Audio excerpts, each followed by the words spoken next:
Budget 2019। जी हाँ, निर्मला सीतारामन पेश करेंगी बजट 2019। सारी आंखें, सारी नजरें वहां पे टिकी हुई है।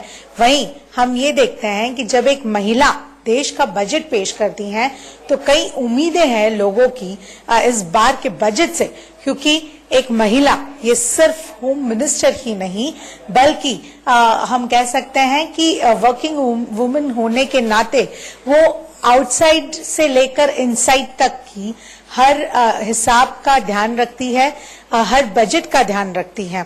और आज जब एक महिला निर्मला सीतारामन जब देश का बजट पेश कर रही है, लोगों से कई उम्मीदें हैं, क्योंकि लेडी फाइनेंस मिनिस्टर किस तरह से पेश करेगी ये बजट और क्या वो हर सेक्टर को टच करेंगी कि नहीं। वो तो बजट जो है पेश करेंगी, पर उसके पहले आइए हम लोगों से बात करते हैं और जानते हैं। मेरे साथ एक होम मेकर और एक होम मिनिस्टर जुड़ी हैं, रंजना असरानी जी। आइए इनसे बात करते हैं और जानते हैं इनका बजट क्या है और क्या उम्मीदें हैं वहां की लेडी फाइनेंस मिनिस्टर से। रंजना जी, आपका स्वागत है इंडिया न्यूज में। हम आपसे आज बजट की बातचीत करने आए। किस तरह से आप अपना घर चलाती हैं? क्या आप इतने पैसों में घर चला पाती हैं या कई एक्सपेक्टेशंस है आपकी फाइनेंस मिनिस्टर? देखिए, एक महिला को हर तरफ से उनका सब तरफ से नजर ठीक होनी चाहिए कि हमें बैलेंस करना पड़ता है, कहाँ किधर खर्चा किया तो कहाँ किधर बचाया।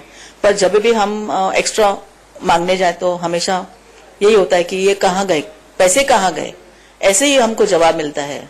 तो हमें ऐसा करना पड़ता है कि कहाँ हम बचाएं, कहाँ हम स्पेंड, कहाँ हम खर्च करें। तो पहले जो हम कितना बहुत लैविशली एक्स्ट्रावेगेंट सब, अभी हमारा थोड़ा कम हो गया इनकम, जैसे बिकॉज सब सेविंग्स में खत्म होते जा रहे हैं ऐसे। तो बचत हो रही है। हाँ, बचत नहीं होती है, बचत नहीं होती। हम अपने जो सेविंग्स है जो इयर्स के, वो हम खत्म करते जा रहे हैं, क्योंकि अभी हमारे कमाने के जरिया खत्म हो गया, कम हो गया ना। चाय देखिए, अभी चाय बन रही है घर पे, तो चाय में आप पियेंगे ना थोड़ी चाय? जी जी बिल्कुल, चाय पे हम बजट की बातें करेंगे। हाँ, चाय तो बोलते हैं, लेकिन चाय तो महंगी है, दूध महंगा है, और पानी की भी तो देखते आप, क्या देश की हालत तो बहुत खराब है इसमें। नहीं, पानी नहीं है। अब हमें तो मिलता है, लेकिन जो गरीब हो, हम सोचते हैं कि हमको थोड़ा पानी, थोड़ा अपना कंजम्पशन कम करना चाहिए, जिससे गरीबों को भी मिले, बिकॉज उनको तो नहीं मिलता है। हाँ मैम, अगर हम बात करें, आपने यस पानी की बात की, दूध की बात की, किस तरह से आप अपने जब आप मार्केट में जाती हैं तो कैसे जो है आप शॉपिंग करती हैं घर के सब्जियों को लेकर, दाल को लेकर, किस तरह से एक जो है मतलब आप स्पेंड करती हैं? देखिए, वही बोल रही हूँ कि पहले हम जो ज्यादा लेके रखते थे कि घर पे कि पड़े रहे, अभी हम ऐसे स्टोर नहीं करते हैं, लेते हैं जितना हमको चाहिए 1 मंथ के लिए ऐसे, क्योंकि कुछ प्राइसेस बहुत बढ़ गई है। क्या एक्सपेक्टेशंस इस बार बजट से लेकर? आप एक महिला हैं, एक महिला ही देश का बजट पेश करने वाली हैं, क्या एक्सपेक्टेशंस इस बार? मैं एक महिला से ज्यादा एक्सपेक्ट करती हूँ, क्योंकि जो मर्द है वो तो नहीं जानता है कि घर कैसे चलता है, लेकिन मैं महिला से ज्यादा एक्सपेक्ट करती हूँ इस बार। पानी हो, दूध हो, या कई ऐसी इम्पोर्टेंट चीजें हों घर चलाने के लिए, उसका जो दाम है वो कहीं ना कहीं कम होना चाहिए। रहा सवाल इस बार के उम्मीद से, तो इस बार उम्मीदें दुगनी है, क्योंकि देश की फाइनेंस मिनिस्टर एक महिला है। जी हाँ, तो सारी नजरें टिकी हुई है फाइनेंस मिनिस्टर निर्मला सीतारामन के किए हुए देश के बजट पर। कैमरा पर्सन राजू शर्मा के साथ उर्वशी खोना, इंडिया न्यूज। तो कुशल वक्ता, कुशल गृहिणी और कुशल राजनेता है निर्मला सीतारमण। गृहिणियों के लिए आज उनके पिटारे से क्या कुछ निकलने वाला है, ये देखना बहुत जरूरी होगा। आगे मेरे साथ इस महा कवरेज में जुड़ गए मेरे सहयोगी गौतम। मैं आपसे ये भी जानना चाहता था कंचन, पहले तो गुड मॉर्निंग, कि क्या आप भी अपने किचन के डब्बों में या कबर्ड में बिछे हुए पेपर्स के नीचे रुपए रखती हैं?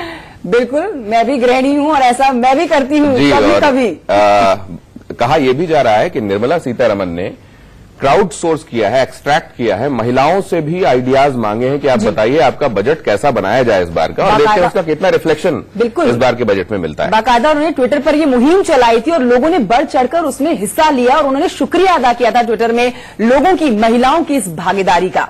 आइए आगे बढ़ें और आपको आज पूरे दिन दिखाएं बजट पर महाकवरेज फिलहाल बजट में मिलता है। बाकायदा उन्होंने ट्विटर पर ये मुहिम चलाई थी और लोगों ने बढ़ चढ़कर उसमें हिस्सा लिया और उन्होंने शुक्रिया अदा किया था ट्विटर में लोगों की, महिलाओं की इस भागीदारी का। आइए आगे बढ़ें और आपको आज पूरे दिन दिखाएं बजट पर महाकवरेज। फिलहाल मोदी सरकार के दूसरे कार्यकाल में पहली बार बजट पेश होगा। भारत की पहली महिला वित्त मंत्री निर्मला सीतारमण 2019 के लिए बजट पेश करेंगी। जी हां, इससे पहले 1970 में भारत की प्रधानमंत्री इंदिरा गांधी ने बजट पेश किया था। तब उनके पास अलग से वित्त मंत्रालय था। सारा देश आज बजट पर टकटकी लगाए हुए देख रहा है कि अब बजट में क्या मिलने वाला है उन्हें।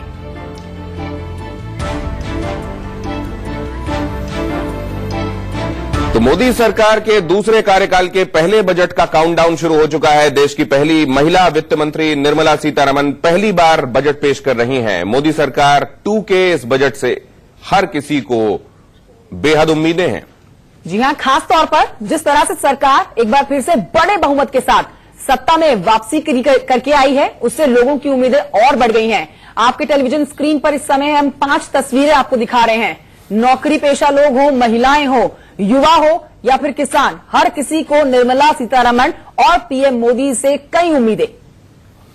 कैसा होगा मोदी सरकार का बजट और क्या होगा इस बार बजट में खास, हम आपको बताएंगे अगले आधे घंटे तक। हमारे साथ चलते रहिएगा।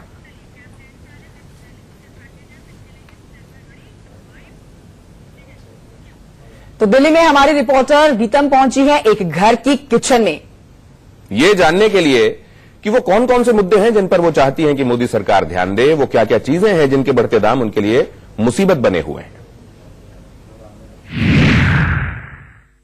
वित्त मंत्री निर्मला सीतारमण अपना पहला बजट पेश करने जा रही हैं और ऐसे में क्या कुछ उम्मीदें हैं गृहिणियों की और क्या चाहती हैं आखिर वो लोग जिससे उनके घर का बजट ठीक बना रहा है, ये जानने के लिए हम आ पहुंचे हैं रेखा श्रीवास्तव के घर पे और एक गृहिणी से ही जानते हैं कि आखिर क्या कुछ उम्मीदें हैं उनकी। रेखा जी, बहुत स्वागत है आपका इंडिया न्यूज में। Thank you. देखिए, बजट आने वाला है और आप एक गृहिणी हैं, घर संभालती हैं, घर चलाती हैं, ऐसे में आपकी क्या कुछ उम्मीदें हैं, आप क्या चाहती हैं कि क्या चीजें इस बार हो, आपकी क्या एक्सपेक्टेशंस हैं? देखिए गीतम जी, मेरी बस ये है कि जो बजट आ रहा है, मैं चाहती हूँ कि जो चीजें नॉर्मल हम लोग बेसिकली घर में जो यूज होती हैं उनके दाम ना बढ़े, क्योंकि उससे हम लोगों के घर का बजट ऊपर नीचे हो जाता है। जैसे अभी चीनी को ले लो, उसके दाम अभी बढ़ रहे हैं। जैसे ये चीनी है, इसके दाम अभी बढ़ रहे हैं। मतलब इसे अब रेगुलर चीनी यूज होती है, कोई चाय में, बच्चों के दूध में, अभी से गर्मियों में लस्सी वगैरह भी हम लोग लेते हैं तो इसमें चीनी यूज होती है और उसके दाम अभी बढ़ चुके हैं। तो बस मैं ये चाहती हूँ कि नॉर्मल जो बेसिक चीजें हैं जो नॉर्मल हमारी रेगुलर यूज में आती है, उन चीजों का रेट अगर कम ना कर सके तो उनको बढ़ाया भी ना जाए, क्योंकि इसकी वजह से हमारे घर की बजट थोड़ा सा ऊपर नीचे हो जाता है। बिल्कुल। इसके अलावा मॉनसून सीजन आने वाला है, माना ऐसा जाता है कि कई चीजें ऐसे में महंगी भी हो जाती हैं, तो आप क्या सोच रही हैं कि क्या कुछ ऐसी खास चीजें हैं जो कि जिनको कम होना चाहिए, जिनके दाम सस्ते होने चाहिए? मानसून के टाइम पे ज्यादातर चीजें महंगी हो जाती हैं, जैसे कि सब्जी वगैरह है वो खराब हो जाती हैं, तो उसकी वजह से दालों के दाम भी बढ़ जाते हैं। तो मैं ये चाहती हूँ कि मतलब इन चीजों के दाम ना बढ़ाएं, क्योंकि क्या होता है ना, इसकी वजह से हम लोगों को थोड़ी दिक्कत होने लग जाती है। और जैसे हर चीज का अगर दाम बढ़ेगा तो फिर वो एक नॉर्मल गृहिणी के लिए तो बहुत ज्यादा दिक्कत हो जाती है, हम लोगों को मैनेज करने में प्रॉब्लम होती है। बिल्कुल। और जैसे कि आप देख रहे हैं कि इस किचन में एक चाय बन रही है, तमाम ऐसी चीजें, ये बहुत ही बेसिक चीजें हैं जो आए दिन घर में यूज होती हैं। तमाम ऐसा खाना है, दाल है जो कि प्रयोग में आना बहुत ही कॉमन है। ऐसे में सिर्फ और सिर्फ एक ही एक्सपेक्टेशन है, सिर्फ एक उम्मीद है कि अगर दाम कम नहीं हो सकते हैं बहुत ज्यादा तो उनके दाम बढ़ाए भी न जाए, और जो बुनियादी जरूरतें हैं, चीनी है और जो तमाम सामान है, दाल है, आटा है, महंगाई कम से कम बढ़े नहीं। अगर वो कम नहीं हो पा रही है तो कम से कम उसके रेट्स ऐसे न छुए कि वो आम आदमी की पहुंच से बिल्कुल दूर हो जाए। वीडियो जर्नलिस्ट अविनाश शुक्ला के साथ गीतम श्रीवास्तव, इंडिया न्यूज।